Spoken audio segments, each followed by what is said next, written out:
रामपुर गांव में एक छोटा सा जंगल था। उस जंगल में टुनटुनी चिड़िया अपनी मौसी बबली कबूतरी के साथ रहती थी, क्योंकि बचपन में ही टुनटुनी के माँ बाप की मौत हो गई थी। धीरे धीरे टुनटुनी बड़ी हो गई। उसकी दोस्ती बंटी कबूतर से थी। वो दोनों एक दूसरे को प्यार करते थे। एक दिन बबली कबूतरी उन दोनों को रंगे हाथ पकड़ लेती है। अरे करमजली, इसी दिन के लिए मैंने तुझे पाल पोस कर बड़ा किया था। अच्छा होता अगर तू भी अपने माँ बाप के साथ मर गई होती। कम से कम मुझे ये दिन तो नहीं देखना पड़ता। आने दे तेरे मौसा जी को, मैं आज ही उनसे कहती हूँ तेरे लिए कोई रिश्ता देखने को। हम जल्द ही तेरी शादी करके तुझे ससुराल विदा कर देंगे। तेरा क्या, अगर किसी दिन तू इस लफंगे बंटी के साथ भाग गई तो मेरी नाक कट जाएगी। आज के बाद से तेरा घर से बाहर निकलना बंद। मौसी, मेरे साथ ऐसा जुल्म मत करो। बंटी के बिना मैं मर जाऊंगी। हम दोनों एक दूसरे से बहुत प्यार करते हैं। बबली कबूतरी टुनटुनी की एक नहीं सुनती और उसे घोंसले में बंद कर देती है। इस घटना के कुछ ही दिनों बाद टुनटुनी की शादी एक गरीब परिवार में हो जाती है। उसका पति कालू कौआ मजदूरी करता था। टुनटुनी से अपनी किस्मत समझकर ससुराल में खुशी खुशी रहने लगती है। एक दिन उसकी सास टूनी चिड़िया उसके पास आती है। अरे बहू, अपने सारे गहने मुझे दे दे। इसे बेचकर मैं तेरी नंद की शादी करूंगी। लेकिन माँ जी, ये गहने तो मेरी माँ की निशानी है। इन्हें मैं आपको नहीं दूंगी। बस बहू, आज तो तूने जुबान चला ली, आगे से मत चलाना। चुपचाप जितना कहा है उतना करो, नहीं तो आज ही मैं तुझे काट कर फेंक दूंगी। किसी को पता भी नहीं चलेगा। डर के मारे टुनटुनी अपने सारे गहने अपनी सास को दे देती है। इस तरह कई महीने गुजर जाते हैं और टुनटुनी 2 बेटियों की माँ बन जाती है। एक दिन वो अपने पति से कहती है, सुनो जी, मुझसे घर का काम अकेले नहीं होता। माँ जी दोनों बेटियों को संभालती भी नहीं, केवल बैठी रहती है। जरा उनसे कह दो या तो मेरे साथ घर के कामों में हाथ बटाए या मेरी दोनों बेटियों को थोड़ी देर के लिए संभाल ले। क्यों रे करमजली, मेरे बेटे को भड़का रही है? बेटियों का बहाना करके खुद आराम करना चाहती है। इतना कहकर टूनी चिड़िया टुनटुनी से लड़ाई करने लगती है। अब तो रोज रोज लड़ाइयाँ होने लगती हैं। तंग आकर एक दिन टुनटुनी अपनी बेटियों के साथ अपने ससुराल को छोड़ देती है। भटकते भटकते वो एक नदी किनारे पहुँचती है। वहाँ वो देखती है कि कई पक्षी चूड़ी बेच रही थी। बहन, मैं भी चूड़ी बेचना चाहती हूँ। अगर आप मुझे भी चूड़ी बेचने का काम दिलवा दे तो आपकी मुझ पर बड़ी कृपा होगी। ठीक है बहन, ये लो चूड़ियाँ, तुम भी बेचो। जो भी मुनाफा होगा उसमें हम दोनों आधा आधा बांट लेंगे। उस दिन से टुनटुनी चूड़ी बेचने लगती है। चूड़ियाँ ले लो, रंग बिरंगी चूड़ियाँ ले लो। आओ आओ, ये देखो मेरे पास बहुत ही सुंदर सुंदर चूड़ियाँ हैं। ऐसा करो, तुम मुझे ये लाल वाली चूड़ियाँ दे दो। टुनटुनी चिड़िया उस पक्षी को चूड़ी दे देती है। टुनटुनी के अच्छे व्यवहार के कारण बहुत सारे पक्षी उससे चूड़ी खरीदती हैं। हरी काकी, ये लो पैसे, मैंने सारी चूड़ियाँ बेच दी। आपने मुसीबत में मेरी बहुत मदद की है। बस मेरी एक मदद और कर दीजिए। मेरे रहने की कोई व्यवस्था हो जाती तो बहुत अच्छा होता। बस इतनी सी बात, तो चल मेरे साथ, आज से हम सब एक साथ रहेंगे। आपका बहुत बहुत धन्यवाद हरी काकी, जो आपने हमारी इतनी मदद की। इस बेरहम दुनिया में कोई किसी की इतनी मदद नहीं करता। उस दिन के बाद से टुनटुनी चिड़िया अपनी बेटियों के साथ हरी काकी के घर में खुशी खुशी रहने लगती है।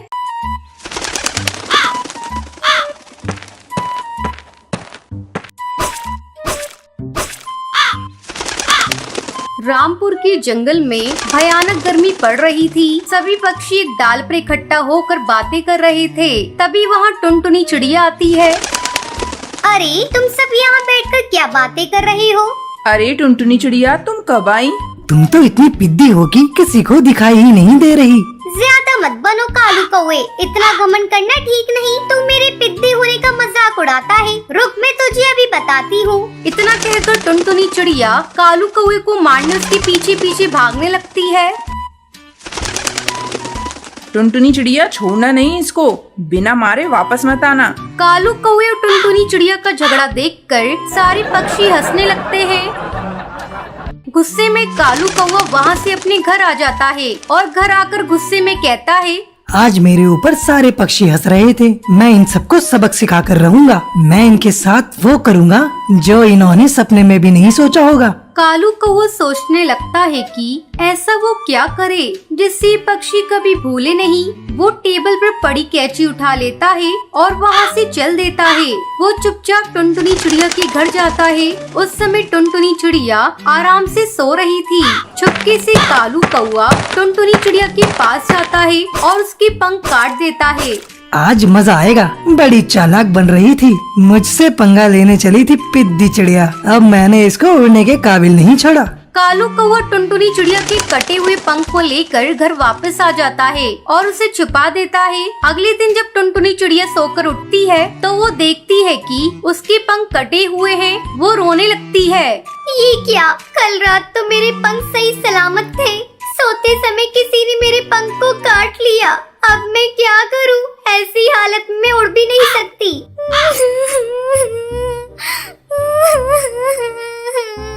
उसी रात कालू कौवा हरी तोती के भी घर जाता है और उसके भी पंख काट डालता है। इस तरह कालू कौवा एक एक करके उन सभी पक्षियों के पंख काट डालता है जो उस पे हंस रहे थे।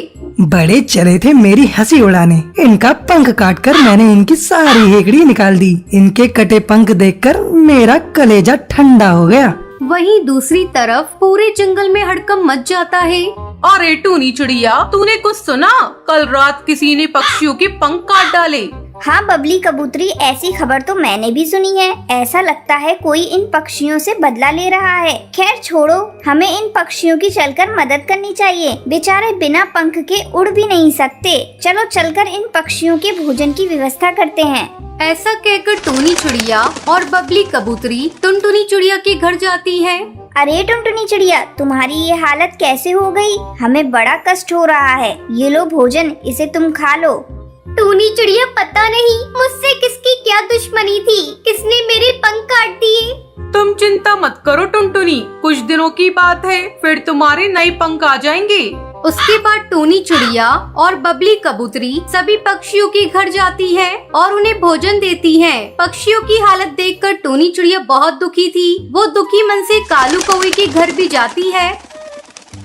टूनी चिड़िया देखती है कि कालू कौवा पक्षियों के कटे हुए पंख से खेल रहा है। अरे ये क्या कालू कौवे, सभी पक्षियों के पंख तुम्हारे पास कैसे? इसका मतलब तुमने ही उन पक्षियों के पंख काटे हैं। ये तुमने बहुत बड़ा अपराध किया है, इसलिए अब तुझे सजा मिलेगी। टूनी मौसी, ये सारे पक्षी मेरी हंसी उड़ा रहे थे, इसलिए मैंने उनके पंख काट डाले। मैंने गुस्से में ये सब कर दिया, मुझे माफ कर दो। ठीक है कालू कौवे, इस बार मैं तुझे माफ कर दे रही हूँ, लेकिन अगर आगे से तूने ऐसा कुछ किया तो मैं तुम्हें कड़ी सजा दिलवाऊंगी। तुझे अभी चलकर उन पक्षियों से माफी मांगनी होगी। टूनी चिड़िया उन सभी पक्षियों से कालू कौवे को माफी मांगने को कहती है। कालू कौवा सभी पक्षियों से माफी मांगता है। टूनी चिड़िया के कहने पर सारे जंगल के पक्षी उसे माफ कर देते हैं। धीरे धीरे उन सभी पक्षियों के पंख आ जाते हैं और फिर सभी खुशी खुशी रहने लगते हैं।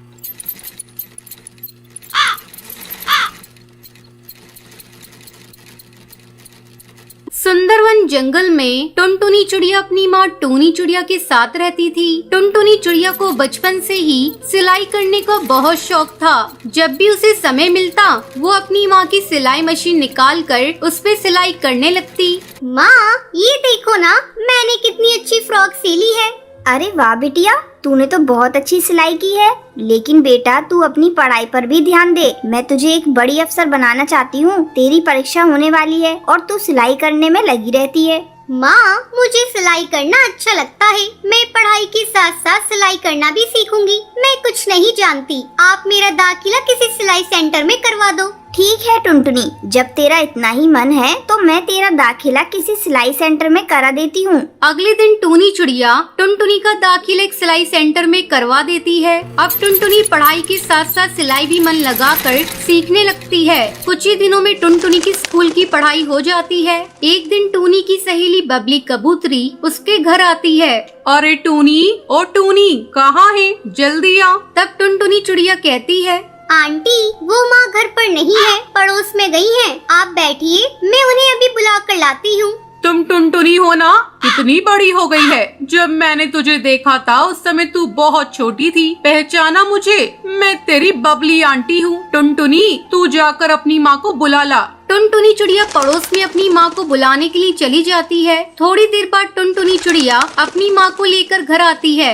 अरे बबली कबूतरी, तू कब आई? टुनटुनी, तू जाकर चाय बना ला। फिर टूनी चिड़िया बबली कबूतरी से बातें करने लगती है। बबली कबूतरी टूनी से कहती है, टूनी, तेरी बेटी बहुत प्यारी है। मैं इसे अपने घर की बहू बनाना चाहती हूँ। मेरा बेटा बंटी एक वकील है और उसके लिए मुझे तेरी बेटी जैसी ही एक संस्कारी बहू चाहिए थी। तेरी बेटी मुझे बहुत पसंद है। तुझे इस रिश्ते से कोई एतराज तो नहीं है ना?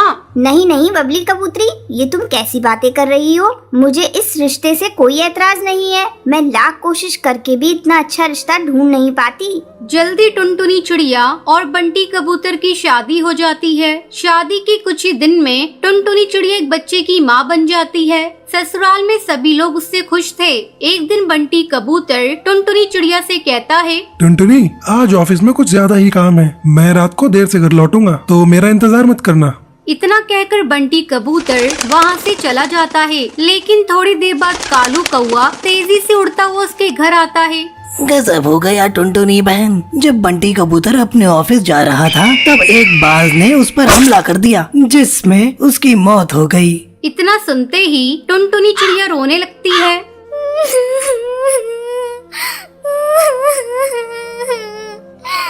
माँ जी, ये सब क्या हो गया माँ जी? बंटी कबूतर के बिना भी ये घर कैसे चलेगा? टुनटुनी, तू हिम्मत मत हार बेटा। ऊपर वाले की मर्जी के आगे किसी की नहीं चलती। इस तरह कुछ दिन गुजर जाते हैं। टुनटुनी चिड़िया अपना दुख भुलाकर सिलाई का काम करना शुरू कर देती है। आस पड़ोस के पक्षी उसके पास अपने कपड़े सिलवाने के लिए आने लगते हैं। एक दिन हरी काकी उससे कहती है, टुनटुनी, तू तो इतनी अच्छी दर्जी है, इसके बारे में तो मुझे पता ही नहीं था। कम पैसों में बहुत अच्छे कपड़े सिल देती है। तू ऐसा कर, अपना एक बुटीक खोल ले। हाँ काकी, आपका सुझाव बहुत अच्छा है। मैं जल्दी ही अपना बुटीक खोलूंगी, लेकिन इसके लिए पहले मैं माँ जी से इजाजत लूंगी। हरी काकी के जाने के बाद टुनटुनी चिड़िया अपनी सास से बुटीक खोलने की इजाजत मांगती है। माँ जी, क्यों ना मैं अपना एक बुटीक खोल लूं? इससे अच्छी कमाई हो जाएगी। ठीक है टुनटुनी, तुझे जो अच्छा लगे वो कर। तू अपने बुटीक का अच्छे से काम कर, मैं तेरे बच्चे को संभाल लूंगी। जल्द ही टुनटुनी चिड़िया अपना बुटीक खोल लेती है। अब उसकी कमाई पहले से दुगनी हो गई थी। इस तरह टुनटुनी चिड़िया खुशी खुशी अपनी जिंदगी बिताने लगती है।